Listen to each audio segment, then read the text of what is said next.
असे आपले आदरणीय उपमुख्यमंत्री श्री देवेंद्र फडणवीसजींना मी विनंती करतो की आपण आम्हाला मार्गदर्शन करावं, टाळ्यांच्या गजरात आपण स्वागत करायचं आहे। बोलिए भारत माता की।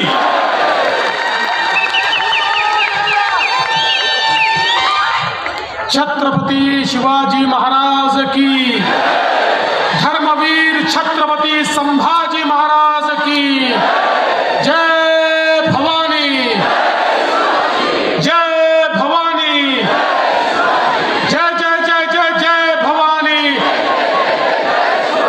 जय जय जय जय जय शिवाजी, जय श्रीराम, जय श्रीराम। हिंदवी स्वराज्याचे सरसंस्थापक छत्रपती शिवरायांना मानाचा मुजरा करतो। भारतीय राज्यघटनेचे शिल्पकार भारतरत्न डॉक्टर बाबासाहेब आंबेडकर यांना मानवंदना अर्पित करतो। आजच्या आपल्या या बूथ प्रमुख आणि पदाधिकारी कार्यकर्ता संमेलनाला संबोधित करण्याकरता आपल्यामध्ये उपस्थित असलेले जगातल्या सर्वात मोठ्या राजकीय पक्षाचे अखिल भारतीय अध्यक्ष, आपल्या सर्वांचे नेते आदरणीय श्री जे.पी. नड्डाजी, मी आपल्या सगळ्यांच्या वतीनं आणि महाराष्ट्राच्या 12 कोटी जनतेच्या वतीने माननीय नड्डाजींचं मनपूर्वक स्वागत करतो। मंचावर उपस्थित माननीय शिवप्रकाशजी, आपले अध्यक्ष चंद्रशेखर बावनकुळेजी, आपले मुंबईचे अध्यक्ष आशिष शेलारजी, लोकप्रिय खासदार गोपाळ शेट्टीजी, किरीट सोमय्याजी, अतुल भातखळकरजी, प्रवीण दरेकरजी, योगेश सागरजी, मनीषाताई चौधरी, अमित साटमजी, भारती नवेकरजी, विद्याताई ठाकूर, परागजी अळवणी, सुनीलजी राणे, राजन सिंगजी, संजय उपाध्यायजी, पवन त्रिपाठीजी, संतोष मेंढेकरजी, गणेश खणकरजी, सुषम सावंतजी, जयप्रकाश ठाकूरजी, राणी द्विवेदी, संजय पांडेजी, आमचे मुरजीभाई पटेल, मंचावरील सर्व मान्यवर आणि या ठिकाणी उपस्थित सर्व कार्यकर्ता भगिनी आणि बंधूंनो, आज खरं म्हणजे आपण सगळे आदरणीय नड्डाजींना ऐकण्याकरता या ठिकाणी आलो आणि आपलं सौभाग्य आहे की जगातल्या सर्वात मोठ्या राजकीय पक्षाचं जे नेतृत्व करतायत असे आपले राष्ट्रीय अध्यक्ष आज मुंबईमध्ये आले आणि सकाळपासून सातत्याने निवडणुकीची तयारी करण्याकरता वेगवेगळ्या बैठका घेऊन आपल्या कार्यकर्त्यांना प्रेरणा देण्याचं काम त्यांनी केलं आणि हे सगळं केल्यानंतर आता इथे येण्याच्या आधी भारतीय राज्यघटनेचे शिल्पकार भारतरत्न डॉक्टर बाबासाहेब आंबेडकर यांचं घर असलेल्या राजगृहामध्ये त्या ठिकाणी नड्डाजींनी जाऊन भारतरत्न डॉक्टर बाबासाहेब आंबेडकरांना आदरांजली अर्पित केली आणि या कार्यक्रमानंतर वीर सावरकरांना सावरकर स्मारकामध्ये जाऊन ते आदरांजली अर्पित करणार आहेत।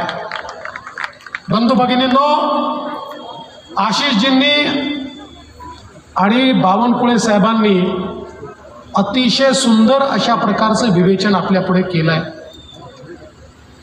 खरं म्हणजे परवा ज्यावेळेस राष्ट्रीय बैठक झाली, राष्ट्रीय अधिवेशनाचा समारोप करताना देशाचे आपले लाडके प्रधानमंत्री माननीय नरेंद्र मोदीजींनी एक अतिशय सुंदर वाक्य सांगितलं। मोदीजी म्हणाले की तिसऱ्यांदा या भारतामध्ये आम्ही सरकार तयार करणार आहोत, पण तिसऱ्यांदा सरकार तयार करताना आमची प्रेरणा काय आहे? माननीय मोदीजी म्हणाले, आमची प्रेरणा छत्रपती शिवाजी महाराजांची प्रेरणा आहे। छत्रपती शिवाजी महाराजांनी हिंदवी स्वराज्याची स्थापना केली, छत्रपती म्हणून त्यांचा राज्याभिषेक झाला पण राज्याभिषेक झाल्यानंतर एकही दिवस छत्रपती शिवाजी महाराज स्वस्थ बसले नाहीत. त्यांनी कधीही ते राज्य भोगलं नाही. दुसऱ्या दिवशीपासनं ते स्वराज्याच्या विस्ताराकरता बाहेर पडले. ते थेट स्वर्गवासी होतपर्यंत देशाची सेवा ते करत राहिले. मोदीजी म्हणाले, आम्हाला देखील राज्य याकरताच हवं आहे. एकही दिवस एकही क्षण आम्हाला घरी बसायचं नाही आहे. या भारत मातेची सेवा करून विकसित भारत आम्हाला तयार करायचं आहे. त्याकरता तिसऱ्यांदा आम्हाला राज्य हे या ठिकाणी हवं आहे. आणि बंधू भगिनींनो, 10 वर्ष आपण मोदीजींचं राज्य बघितलं. 10 वर्षात बदललेला भारत बघितला.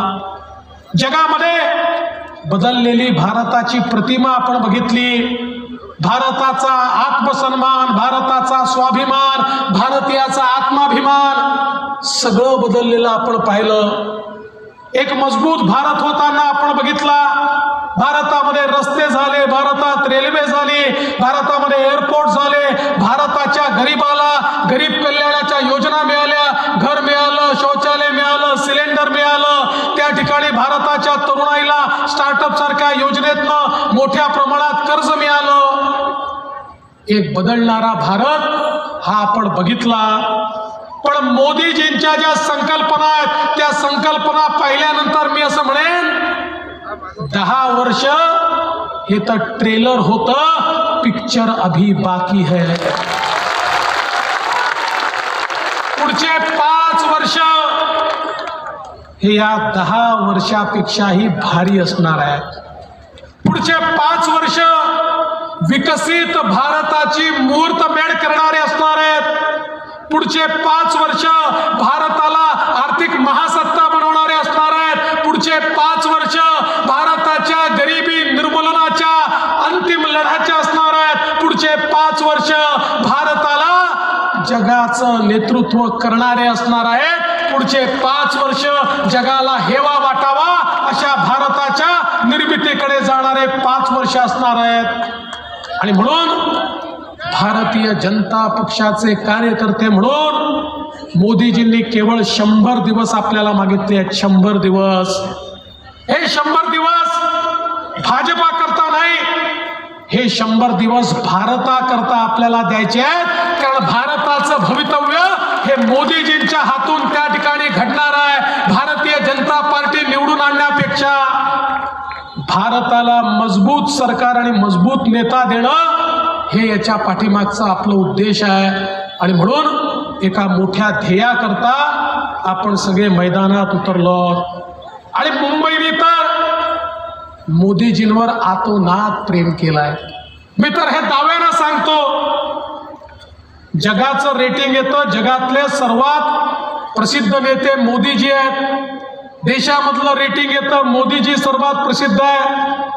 वेगवेगळ्या प्रकारे सर्वेज येतात.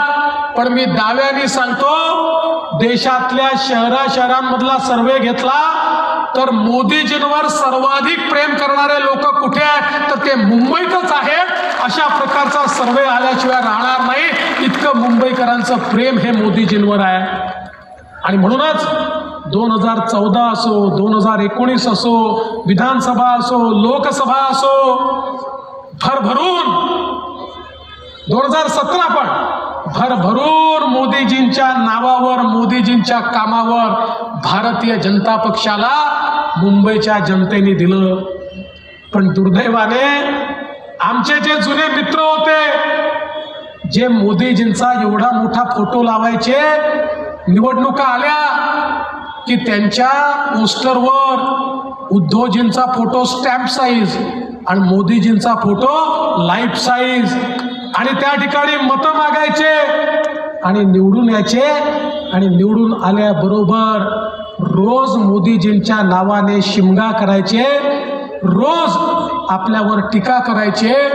मोदीजींनी केलेल्या उत्तम कामांवर रोज पाणी टाकण्याचं काम करायचे. आता त्यांना खरं लक्षात येणार आहे की मुंबईमध्ये लोक कोणाच्या पाठीशी आहेत. आता लक्षात येणार आहे, या निवडणुकीत लक्षात येणार आहे. कारण या निवडणुकीमध्ये आपल्यासोबत मोदीजी तर आहेतच, पण मुंबईमध्ये आपल्यासोबत हिंदू हृदय सम्राट बाळासाहेब ठाकरेंची खरी शिवसेना, विचारांची शिवसेना ही शिंदे साहेबांच्या नेतृत्वात आपल्या सोबत आहे. आणि म्हणून ही निवडणूक महत्वाची आहे. या निवडणुकीमध्ये आपल्याला 6 जागा निवडून आणायच्या आहेत. केवळ मोदीजींना समर्थन देण्याकरता नाही. आशिषजींनी सांगितलं काय परिवर्तन घडलेलं आहे. आणि मी तर तुम्हाला सवाल विचारतो, इतके वर्ष 25 वर्ष महानगरपालिकेमध्ये शिवसेनेला निवडून दिलं, आपणही त्यांचंच गुणगान केलं, आपणही त्यांचेच नारे दिले, आपणही त्यांना समर्थन दिलं. माझा सवाल आहे उद्धवजींना, माझा सवाल आहे शिवसेनेला, अरे 25 वर्षात तुम्ही केलेलं एक मुंबईकरांकरता महत्वाचं काम दाखवा, एक काम दाखवा. ते दाखवू शकत नाही. या मुंबईच्या परिवर्तनाचं काम हे मोदीजींच्या नेतृत्वात आम्हीच त्या ठिकाणी केलं आहे. मुंबईची मेट्रो, मुंबईचा कोस्टल रोड, मुंबईची ट्रान्स हार्बर लिंक, मुंबईमध्ये सबअर्बन रेल्वेचं त्या ठिकाणी जाळाचं विस्तारीकरण, या मुंबईकरांचं 25 वर्षामध्ये 2 कोटी लोकांचं शौचाचं सांडपाणी हे समुद्रात तुम्ही सोडत होतात. 25 वर्षामध्ये किमान ते पाणी ट्रीट करून सोडलं पाहिजे, एवढं देखील तुम्ही करू शकला नाही. तेही करण्याकरता आम्हाला सत्तेवर यावं लागलं आणि आम्हाला ते करावं लागलं. आज त्याचं काम मोदीजींच्या नेतृत्वामध्ये आम्ही सुरू केलं.